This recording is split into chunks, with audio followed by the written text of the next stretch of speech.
একজন নারী কিন্তু সবকিছু সামলিয়ে চলতে পারে, বাহিরে ঘরে সব কাজ কিন্তু করতে পারে, পরিবারের সবাইকে নিয়ে একসাথে থাকতে পারে, সন্তানদেরকে নিয়ে থাকতে পারে। চলুন দেখি আজকে আমি কি বাজার করলাম। আসসালামু আলাইকুম, আমি জুই কিচেনে সবাইকে স্বাগত।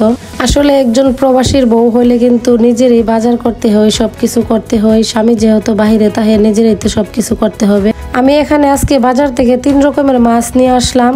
দেখুন মাছগুলা কিন্তু দেখতে অনেক সুন্দর লাগছে, অনেক তরতাজা ছিল। এখানে মাছের মধ্যে আছিল ইলিশ মাছ, দেশি কই মাছ, তারপর নদীর ছোট মাছ।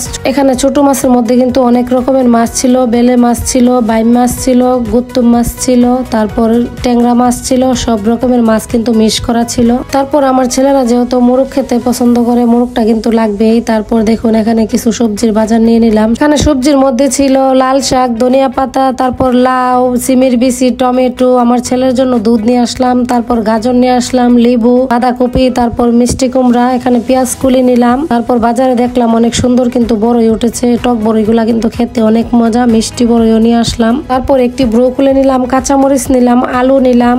দেখুন মাশাআল্লাহ বাজারগুলা দেখতে কিন্তু অনেক সুন্দর লাগছে। আশা করি সবাই কমেন্টে জানাবেন আমার বাজারগুলা কেমন হয়েছে। এমনিতেও নিজের কাজ নিজের করতে অনেক ভালো লাগে, যেহেতু আমি খাবো, বাজার কে করবে? আমার বাজার তো আমারই করতে হবে। আশা করি আজকের ভিডিওটা সবার কাছে ভালো লেগেছে। ভালো লাগলে আমার চ্যানেলটি সাবস্ক্রাইব করে দিবেন, আমার পাশে থাকবেন। ধন্যবাদ।